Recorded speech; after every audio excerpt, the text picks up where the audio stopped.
Hello, I'm Nitin. Today, I wanna ask a question to you all. Why you think the caste system in India is surviving? Uh, there are, of course, thousands of reasons why it is surviving.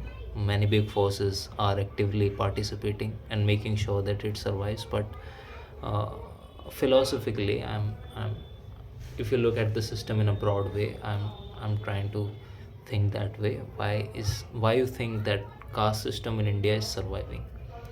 Because when you look at any system in the world, and when you compare it with in three time frames, past, present, and the future, things come into the system, they survive for a while, and then they die. You know, that happens with the living things as well. They come into the system, they live into the system, and then they die.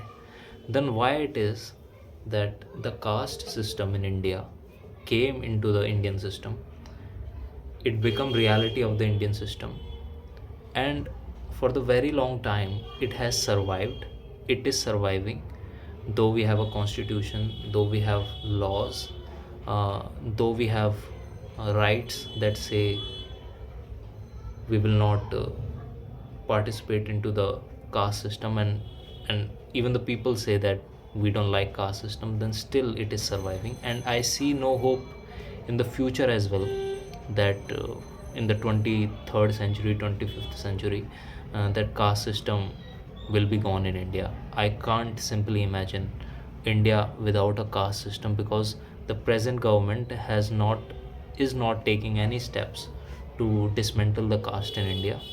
So that is the thing. I was Why you think the caste system is surviving in India? And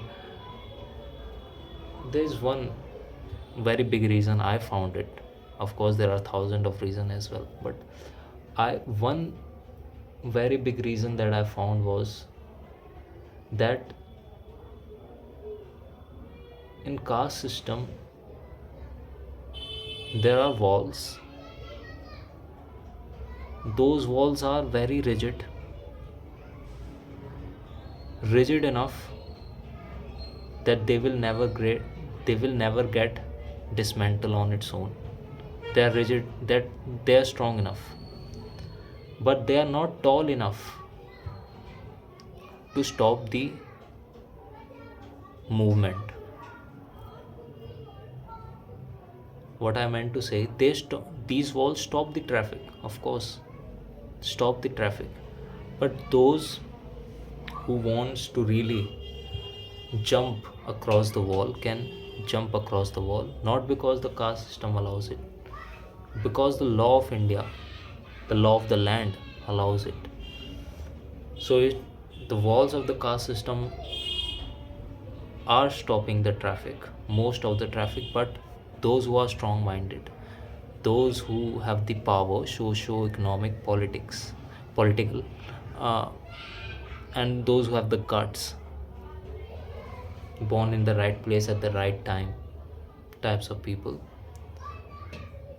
those who have access to the law, etc., etc., are the individuals who can jump across that wall of the caste and go ahead of the caste and take the things that are stopping them. But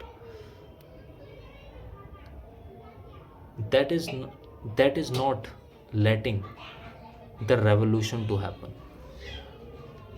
because if you make the walls are rigid, walls of the caste are rigid, but if you also make the walls too high that they are not jumpable enough to get into the other fence, then a pressure will mount on those walls, and people are going to break those walls. And that is not happening in India, because traffic is there, but people who want to jump the wall can still jump the wall. This is philosophy. Now let me explain this through an example.